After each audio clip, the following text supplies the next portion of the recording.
आज के कार्यक्रम के मुख्य अतिथि डॉक्टर US तेवतिया साहब को कि कृपया आप पधारें और हमारा मार्गदर्शन करें। देखिए, आज एक ये नॉलेज का युग है। आज जिसके पास नॉलेज है वो सिकंदर है, अगर किसी के पास नॉलेज नहीं है तो वो पीछे पिछड़ता चला जाएगा। आज एक डिजिटल ब्रांडिंग का युग है। डिजिटल ब्रांडिंग का मतलब कि आपके पास आज मोबाइल है, स्मार्टफोन है। अगर कोई हम अपनी बात कहना चाहते हैं तो हम आपसे तुरंत मोबाइल पे व्हाट्सएप के जरिए, यूट्यूब के जरिए, मैसेज के जरिए, आपके पास कॉल भी आ सकता है, घंटी बजेगी तो हो सकता है आगे आने वाले दिनों में आपको ये सुनाई दे कि मैं डॉक्टर US तेवतिया बोल रहा हूँ। तो आपको याद आएगा कि एकदम से भाई डॉक्टर साहब बोल रहे हैं। मैं आपको देखिए, हमने ये प्लान बनाया कि जो कृषि क्रियाएं जो चलती हैं उनके संबंध में जानकारी एक हफ्ते के बीच में होनी चाहिए। जब आपके दिमाग में ये चल रहा होगा कि भाई मैं अब गेहूं की फसल बोने वाला हूँ, अगर उस समय आपके पास मैसेज आएगा, आपके पास वीडियो आएगी, आपके पास कॉल आएगा कि किसान भाई हम जैसा कि हम जानते हैं कि आप गेहूं की बुआई की तैयारी कर रहे हैं, आप सवाई माधोपुर, हमारे पास पूरा डाटा आपका होगा। सवाई माधोपुर में जमीन की फर्टिलिटी ऐसी है, इन चीजों की कमी है, आप उर्वरक डालते समय आप इन तत्वों को जरूर डालें। फिर आपको फसल वाइज, अगर आप अमरूद की खेती करना चाहते हैं तो अमरूद में लगाते समय ये चीजें ध्यान रखें। गेहूं की खेती आप कर रहे हैं तो ये किस्में वहां के लिए अच्छी हैं, इतना इसमें उपचार करिए, इसमें बायो फर्टिलाइजर ये डालिए, जो उस समय भूमि की तैयारी करते समय ये तत्व डालिए, वो सारी उसी वीक में आपको जानकारी मिलेगी। हम एक ऐसा सॉफ्टवेयर बनवा रहे हैं सेंटर में जिसमें पूरे इंडिया का डाटा होगा और कौन किसान किस डिस्ट्रिक्ट में कौन सी फसल पैदा करता है, खरीफ में क्या फसल करता है और रबी में क्या करता है, उसी की जानकारी, सटीक जानकारी आपको दी जाएगी। ऐसा नहीं होगा कि आप पैदा अमरूद कर रहे हैं और जानकारी आपको धान की दी जाए, ऐसा नहीं होगा, क्योंकि आज इतना एडवांस टेक्नोलॉजी हो चुकी है कि एक क्लिक करते ही अमरूद के गिरोवर, धान के गिरोवर, बनाना के गिरोवर सबकी लिस्ट आ जाएगी, स्टेट वाइज, डिस्ट्रिक्ट वाइज सबकी लिस्ट आ जाएगी और उसी की लैंग्वेज में, उसी की सरल भाषा में आपको जानकारी दी जाएगी। तो आप आने वाले दिनों में हमारे YouTube चैनल में भी एक बहुत अभूतपूर्व आप अंतर देखेंगे। हम लगातार इसको रिच करने की कोशिश कर रहे हैं। जो हरित क्रांति से पहले केवल 50 मिलियन टन था खाद्यान्न उत्पादन, जो 50 मिलियन टन था, वो 2020 और 21 का जो अनुमान आया है उसमें 308 मिलियन टन का उत्पादन है, और जो अभी इसका 21-22 का जो अनुमान आया है अभी, उसमें 316 मिलियन टन हमारा खाद्यान्न उत्पादन अनुमान लगाया गया। खाद्यान्न उत्पादन का मतलब है कि सिर्फ जिसमें हमारे अन्न यानी अनाज और दालें, ऑयल सीड है जिसमें सरसों ये सब आती है, वो अलग है। और इस साल में जो 21-22 में ये धान की सबसे ज्यादा पैदावार, गेहूं की सबसे ज्यादा पैदावार, सरसों की सबसे ज्यादा पैदावार और दालों की सबसे ज्यादा पैदावार, रिकॉर्ड उत्पादन का अनुमान है। तो यहां मैं इसलिए ये बात बता रहा हूं, जब हम अपना उत्पादन बढ़ाते हैं फसलों का तो हमारी जमीन से उतने ही पोषक तत्व ज्यादा फसल के द्वारा लिए जाते हैं। तो आप ये लगाइए, कहाँ 50 मिलियन टन था और कहाँ 316 मिलियन टन, तो उतने ही पोषक तत्व, जैसे 17 पोषक तत्वों की हमारी फसल को जरूरत होती है। आप जानते होंगे कि आप कितने पोषक तत्व डालते हैं उसमें। जो आप नहीं डालते हैं वो फसल जरूर लेती है और वो जमीन से लेती है, क्योंकि जो आवश्यक पोषक तत्व कहे जाते हैं, अगर उनमें से एक भी पोषक तत्व नहीं मिलेगा तो पौधा अपना लाइफ साइकिल पूरी नहीं कर पाएगा, और अगर कम मात्रा में मिलेगा तो पैदावार घटा देगा। तो हमने ध्यान नहीं दिया कि जो सूक्ष्म पोषक तत्व थे, गौण पोषक तत्व थे, उनकी तरफ ध्यान नहीं दिया और हम यूरिया, डीएपी इनकी ही केवल सप्लाई करते रहे। अब एक तो नुकसान सल्फर का हुआ हमारा। सल्फर का कैसे हुआ? गंधक का, क्योंकि जो हम पहले यूज करते थे अमोनियम सल्फेट और सिंगल सुपर फॉस्फेट, उन दोनों से हम उनको डालते तो थे नाइट्रोजन की पूर्ति के लिए और फास्फोरस की पूर्ति के लिए। जैसे अमोनियम सल्फेट हमने नाइट्रोजन देने के लिए डाला, उसके साथ साथ सल्फर भी पहुंच रहा था हमारी जमीन। ऐसे ही सिंगल सुपर फास्फेट को हमने डाला फास्फोरस की पूर्ति के लिए, उसमें लेकिन 11% उसमें सल्फर भी पहुंचता था। जब ये रिप्लेस कर दिए डीएपी और यूरिया ने, तो सल्फर भी जमीन में जाना बंद हो गया, तो सल्फर की कमी होने लगी हमारे जो जमीनों में। दूसरा, हम पैदावार बहुत दुगनी तिगनी कर दी, तो सल्फर की मात्रा भी उतनी ज्यादा ही निकलने लगी। एक तो इधर से कम हो गया डालना, उधर से और जब जैसे उसका उत्पादन बढ़ा तो उसका जो खनन था, अवशोषण था, वो ज्यादा हो गया। एक तो सल्फर की बहुत तेजी से कमी आई। दूसरा, जो सूक्ष्म पोषक तत्व थे उनकी तरफ भी ध्यान नहीं दिया, जिंक की कमी हो गई, लोहे की कमी हो गई, और जो सूक्ष्म पोषक तत्व थे उनकी कमी हो गई। अब क्या हुआ? और एक तरफ तो उत्पादन बढ़ा, दूसरी तरफ क्रॉपिंग इंटेंसिटी भी बढ़ गई। क्रॉपिंग इंटेंसिटी कैसे? पहले एक फसल लेते थे साल में, फिर जागरूकता आई तो 2 फसल लेने लगे, तो और ज्यादा जमीन से अवशोषण हुआ। इस तरह से क्या हुआ कि हमारी जमीन में पोषक तत्वों की कमी होती चली गई। तो जब शुरुआत में हरित क्रांति की शुरुआत में 70 के दशक में, ध्यान से सुनना ये मेरी बात, आप बिल्कुल इसको जब अपनी पैदावार से मिला के देखेंगे तो तब आपको बिल्कुल एकदम से ये दिखाई देगा। जब 70 के दशक में अगर 1 किलो NP और K आप अपनी फसल में डालते थे, तो अनाज की फसल की मैं बात कर रहा हूं, तो हमको 15 किलो अनाज मिलता था। 1 किलो NPK डालने से 15 किलो अनाज बढ़ता था, तो किसान बहुत खुश था। लेकिन जैसे जैसे जमीन की हमारी जो पोषक तत्वों को देने की क्षमता खत्म होती चली गई, तो वो जो अनाज मिलता था 1 किलो NPK डालने से, वो कम होता चला गया, और आज वो 3.5 किलो मिलता है केवल। कहां 15, कहां 3.5 किलो। अब क्या है, कुछ ऐसा भी होता है कि जैसे कभी कहते हैं ना कि जो लिटिल नॉलेज इज डेंजरस, अगर कम नॉलेज हो तो वो बड़ी खतरनाक होती है। कुछ इन्वायरमेंटलिस्ट सामने आए कि भाई जमीन खराब होने लगी है, तो खादों से खराब हो गई। भाई बिना सत्य को जाने कोई स्टेटमेंट पास करना, ये बड़ी गलत बात है। देखिए, जो खाद है कोई भी, आप यूरिया ले लो, डीएपी ले लो, पोटास ले लो, और यूरिया में तो जमीन में डालने के बाद 7 दिन के बाद में उसमें तो यूरिया का कोई अंश बचता भी नहीं है जमीन में, तो पैदावार तो घटने लगी। ये तो बात सही है। तो भाई कारण क्या है? कारण तो जानना जरूरी था ना। ये तो नहीं कि उल्टे सीधे हिसाब लगाने लगो कि जमीन खराब कर दी, फर्टिलाइजर ने ये कर दी। जब वैज्ञानिकों ने रिसर्च की, कृषि वैज्ञानिकों ने, तो उन्हें 2 कारण में प्रमुखता दिखाई दिए। वो ये थे जो मैं बता रहा हूं कि उत्पादन बढ़ने से जो पोषक तत्व थे उनकी कमी आ गई।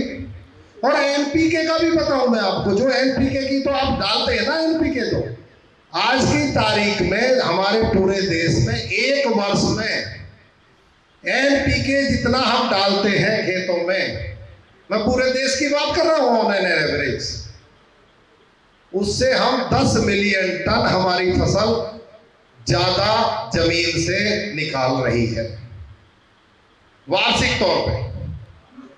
तो एनपीके में भी 10 मिलियन टन ज्यादा जमीन से निकल रहा है एनपीके, तो उसमें भी हमारी जमीन जो है वो उसकी कमी होती जा रही है।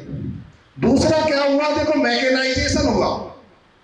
मैकेनाइजेशन हुआ कि नहीं? उसके बाद पहले बैलों से खेती होती थी, हर एक किसान के घर में 4-4, 5-5 बैल रहते थे, 2 तो कम से कम रहते थे, 1 भैंसा रहता था बुग्गी वगैरह चलाने के। उनका गोबर जो था सारे किसान खेतों में डालते थे। जब ट्रैक्टर आने लगे, टिलर आने लगे, मशीनरी आने लगी, धीरे धीरे पशु भी कम होते चले गए। सही बात है नहीं है? तो वो गोबर जो था, जो ऑर्गेनिक मैन्योर होता है, जो जमीन की जान होती है, वो उधर से कम होता चला गया। और एक ऑर्गेनिक मैटर है, जो ऑर्गेनिक मैटर है, वो ऐसी चीज होती है कि जो मृदा की एक संरचना को बहुत अच्छी बनाए रखती है, उसकी वाटर होल्डिंग कैपेसिटी को बनाए रखती है, उसकी जो न्यूट्रिएंट को रोकने की क्षमता है वो बढ़ी रहती है। और जो आप यूरिया, डीएपी, एमओपी भी डालते हैं, अगर आपके खेत में ऑर्गेनिक मैटर है तो उनकी जो क्षमता है, कार्य क्षमता, एफिशिएंसी और भी बढ़ जाती है, क्योंकि ऑर्गेनिक मैटर में इन न्यूट्रिएंट को बाइंड करने की क्षमता होती है और उनको वो रोके रहती है और जैसे जैसे जरूरत होती है उनको देती है। तो अब दो मेन कारण हो गए ना आपकी जमीन में, एक तो ऑर्गेनिक मैटर कम हुआ, दूसरा न्यूट्रिएंट कम हो गए, आपकी पैदावार घट गई। अब आज ये कहते हैं, देखिए आपने सुना होगा, अखबारों में भी सुना होगा कि फसलों में जहर भी आने लगा। ये तो बात सही है, जहर तो आने लगा, लेकिन हमें ये जानना होगा कि ये जहर आया कहां से। ये जहर किसी भी फर्टिलाइजर से नहीं आया है, ये जहर आया है पेस्टिसाइड से। पेस्टिसाइड की भी जो कंजप्शन है वो बढ़ी। अब आप देखो, मैं बड़े ध्यान से आप सुनेंगे तो आप चीजों को रिलेट करेंगे।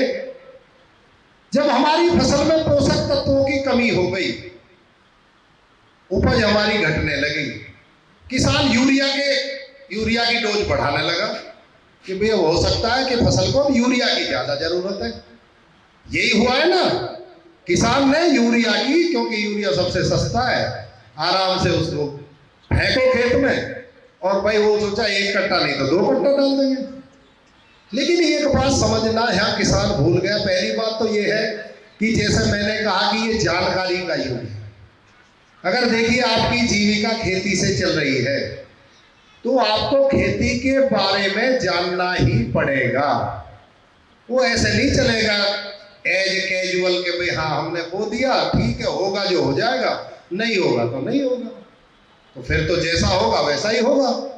लेकिन अगर आपकी जीविका चलिए, आपको अच्छा उत्पादन लेना है तो आपको उसमें दिमाग लगाना पड़ेगा। तो अब क्या हुआ कि जब ऑर्गेनिक मैटर घट गया, वो हो गया, तो यूरिया की जो उन्होंने बढ़ानी शुरू करी। लेकिन आपको एक बात याद होगी, अगर हमारे शरीर में भी, बच्चों के शरीर में अगर आयोडीन की कमी है, पुराने लोग जानते होंगे जब बच्चों में आयोडीन की कमी होती थी तो बच्चे का दिमाग का विकास नहीं हो पाता था अच्छी तरह। भाई आयोडीन की कमी से दिमाग ठीक होगा तो आयोडीन की कमी से ही होगा। आप घी कितना ही भी खिला लो, वो सही नहीं हो सकती बीमारी।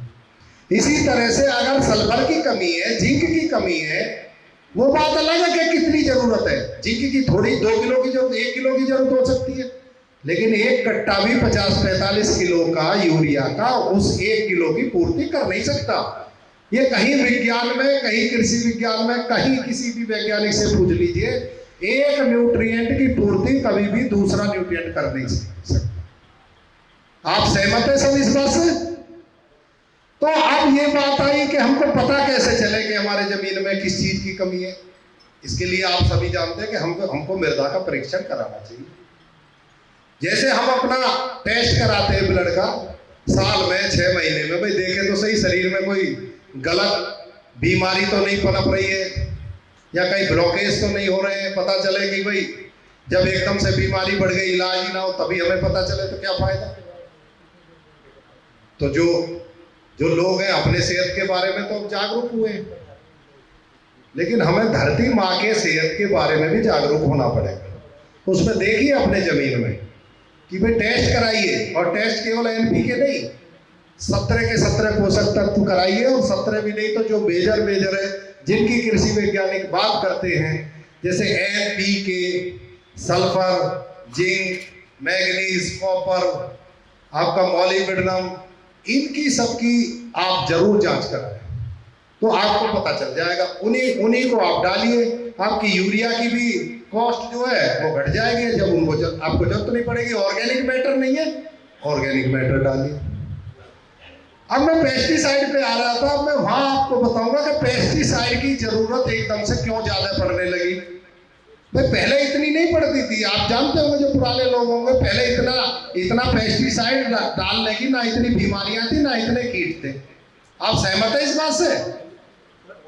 वो क्यों आ गए एकदम से? वो इसलिए आ गए कि हमारी फसल जो थी उसकी जो रोगों से लड़ने की क्षमता थी, उसकी जो कीटों से लड़ने की क्षमता थी, क्योंकि उसमें पोषक तत्व जब जमीन में कम हुए तो उसे पूरी मात्रा में नहीं मिलते थे, वो कम मात्रा में मिलते थे। जब कम मात्रा में मिलते हैं तो अंदर ही अंदर फसल में भी कमजोरी आ गई। जब फसल में कमजोरी आ गई तो कमजोर चाहे फसल हो चाहे प्राणी हो, उस पर रोग और कीट असर करते हैं। उन पे कीट और रोग ज्यादा असर करने लगे। अब असर करने लगे तो जो जहां से बीमारी शुरू हुई थी उस पर तो ध्यान दिया नहीं और पेस्टिसाइड से उसको रोकने लगे। ठीक है, क्योंकि होना तो ये चाहिए था कि जमीन को स्वस्थ बनाइए। अगर हम मानव जाति को स्वस्थ बनाना चाहते हैं तो हमको अपनी मृदा को स्वस्थ बनाना पड़ेगा। मानव जाति का स्वस्थ मृदा से होकर गुजरता है, ये आपको सबको मानना पड़ेगा। क्योंकि मृदा स्वस्थ होगी, हमारी फसल स्वस्थ होगी। हमारी फसल स्वस्थ होगी तो फसल से जो हमें खाने के जो अनाज मिलते, दालें मिलते, उनमें सब में पोषक तत्व होंगे और हमारे शरीर में पोषक तत्व पहुंचेंगे। जो लोग मीट खाते होंगे तो उस मीट में भी पोषक तत्व होंगे। लेकिन जब फसल में ही पोषक तत्व नहीं होगा, चाहे वो पशु हो चाहे व्यक्ति हो, कोई भी हो, उसमें भी कमी आने लगती है। आजकल तो बाल बहुत झड़ने लगे लोगों के। भाई गंजे हो जाते हैं कि ये सफेद हो जाते हैं। क्यों हो जाते हैं इतने जल्दी? पहले तो नहीं होते थे। भाई जिंक की कमी हो गई तुम्हारे फसल में। जो गेहूं खाते हो जिंक की कमी हो गई, धान खाते हो जिंक की कमी हो गई, उसमें कमी होगी तो आपके शरीर में भी कमी होगी। जो लगभग फसल को जरूरत होते हैं पोषक तत्व 90% वही पोषक तत्व व्यक्ति को जरूरत होते हैं, तो उनकी कमी भी होने लगी। कॉपर की कमी होगी फसल में तो आपके शरीर में भी कॉपर की कमी होगी। कॉपर की जरूरत होती है आपको। आपने देखा होगा जो ऋषि महात्मा थे वो तांबे के बर्तन में पानी पीते थे। क्यों पीते थे तांबे के बर्तन में? तांबा जरूरत होती है हमारे शरीर को। तांबा फसल से भी आता है, आपके अन्न से भी आता है, खाने से भी आता है। तो जब ये कमी होने लगी, इस पे तो ध्यान दिया नहीं और आपने जो है उसमें पेस्टिसाइड डालना शुरू कर दिया। ठीक है भाई, मजबूरी है, आपकी फसल को बचाना है, वो तो आपको डालना पड़ेगा। लेकिन आपने एक प्रॉब्लम तो पहले से चल रही थी कि कम पोषक तत्व तो हमारी फसल में, हमारे अनाजों में, हमारी दालों में जो जमीन से ले रहे हैं उनमें वो तो कम है ही है। अब जहर और आने लगा उनमें। भाई पोषक तत्व की कमी से पहले से ही है, आपके शरीर में भी कमी पहले से ही है। अब जहर और घुसा दिया तो क्या हुआ? हमारे अंदर भी बहुत बीमारियां आने लगी। आज बीमारी है कि नहीं भाई? लोगों में, व्यक्तियों में, मानव जाति में भी तो बीमारियां बढ़ रही है कि नहीं बढ़ रही? तो वो पीछे से ही चली आ रही है हमारी जमीन से। पहले लोग स्वस्थ रहते थे, सूखी रोटी खा के स्वस्थ रहते थे। क्यों रहते थे? क्योंकि वो अनाज जो खाते थे उसमें भरपूर पोषक तत्व होते थे। उसमें गोबर की खाद डालते थे, पैदा लेते थे, उनको जरूरत ही नहीं पड़ती थी पेस्टिसाइड डालने की। अब इतनी कमी, इतना नुकसान उससे नहीं होगा जो कि फसल में आपके पोषक तत्व कम है। कम से कम 100 गुना नुकसान उससे होगा जो ये जहर पेस्टिसाइड के द्वारा हमारी फसलों में जाता है। लेकिन हम यहाँ एक नॉलेज शेयरिंग की बात करते हैं। हम कोई प्रोफेसर नहीं है भी आपको लेक्चर देंगे और कोई आपको एग्जाम देना पड़ेगा और याद कर लो। ये हम तो ये बात करने आए हैं। मेरे को अच्छा लगेगा कि आप लोग भी कुछ क्वेश्चन पूछेंगे, मैं भी ये समझूंगा कि हाँ मेरी बात को आप लोग ध्यान से सुन रहे हैं और आपके दिमाग में जरूर कुछ चीजें उठ रही होंगी। तो आप पूछिए, आपका स्वागत है। कोई भी चीज बीच में आपको ध्यान आती है आप पूछ सकते हैं। अगर मेरे को मालूम होगा मैं बताऊंगा, नहीं मालूम होगा या मंच पे कुछ लोग बैठे, आपके कुछ साथी हैं, हम शेयर करेंगे। आप लोगों को इतने सालों का अनुभव है, जब वो अनुभव एक साथ मिलेगा तो वो बहुत सालों का अनुभव हो जाएगा नहीं? तो आप सब फ्री है, कभी भी आपको कोई मेरे बातों में कुछ क्वेश्चन आपके दिमाग में आए तो आप पूछ सकते हैं। तो अब एक तो बात ये निष्कर्ष निकलता है कि जो फर्टिलाइजर डालते हैं इससे ना तो कोई जमीन को नुकसान होता है और ना फसल को होता है, ये तो खाना है फसल का। एक तो मेरा निष्कर्ष ये है, इसमें कोई भी किसी को भी, मैं कोई इन्वायरमेंटलिस्ट हो कोई भी हो, मैं बात करने के लिए तैयार हूँ। दूसरी बात यह है कि हमें कारण समझना पड़ेगा कि इसको करना क्या है। तो मृदा को स्वस्थ रखना है। हम एक पॉलीहेलाइट, हमारा देखिए IPL एक पहली ऐसी कंपनी है, पहली है जो कि पॉलीहेलाइट देश में वितरित कर रही है। पॉलीहेलाइट का लिटरेचर आपको मिला होगा।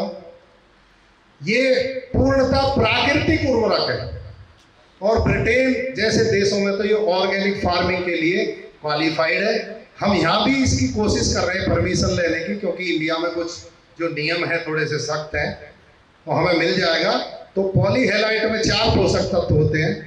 इसमें ऐसे पोटाश की कमी के समय में, जहाँ की पोटाश महंगा है, आप इसको ले सकते हैं। इसमें 13.5% पोटाश है और सल्फर जिसकी मैं बात कर रहा 18.5% सल्फर है इसमें, और 16.5% कैल्शियम है और 5.5% इसमें मैग्नीज है। ये 4 पोषक तत्व एक ऐसा उर्वरक है जिसमें ये चारों पोषक तत्व एक साथ इतनी अधिक मात्रा में उपलब्ध है। ये बड़ा अद्भुत फर्टिलाइजर है और इसकी बहुत डिमांड हमारे देश में बढ़ रही है और हम बराबर कोशिश कर रहे हैं कि इसको अपने किसानों को वितरित किया जाए। ये ब्रिटेन की खानों से खोद के इसमें कुछ, इसको केवल ग्राइंड किया जाता है और बोरे में भरा जाता है। इसमें कोई केमिकल प्रोसेस इसमें इन्वॉल्व नहीं होती। ये है इंडिया का पहला फर्मेंटेड ऑर्गेनिक मैन्योर, IPL ने पैदा किया है। रोहाना कला में 200 टन पर डे का CBG का प्लांट, कंप्रेस्ड बायोगैस, जो आपने गाड़ियों में CNG यूज की होगी, वो कंप्रेस्ड नेचुरल गैस होती है जो कि वो जमीन से निकालते हैं। उसमें कुछ इम्प्योरिटीज ज्यादा होती है, लेकिन हम जो बायो में मास है, जैसे प्रेस मड है, हमारी शुगर मिल है, प्रेस मड को डाइजेस्ट करके उसमें से बायोगैस निकाल के उसको प्योरीफाई करके हमारे मुजफ्फरनगर में 3 गैस पंप, बायोगैस पंप चल रहे हैं। प्रोसेस से हम प्योरीफाई करते हैं उसको। उसमें सल्फर डाइऑक्साइड अलग निकालते हैं, उसमें से कार्बन डाइऑक्साइड अलग निकालते हैं, और मीथेन जो है उसमें 92% से ज्यादा होती है और व्हीकल बहुत अच्छा एवरेज दे रहा है। इंडिया का पहला प्लांट लेटेस्ट टेक्नोलॉजी पे होगा। तो ऐसे नए नए उर्वरक IPL लेके आ रही है और समय काफी हो गया है। ध्यान से सुनने के लिए बहुत बहुत धन्यवाद।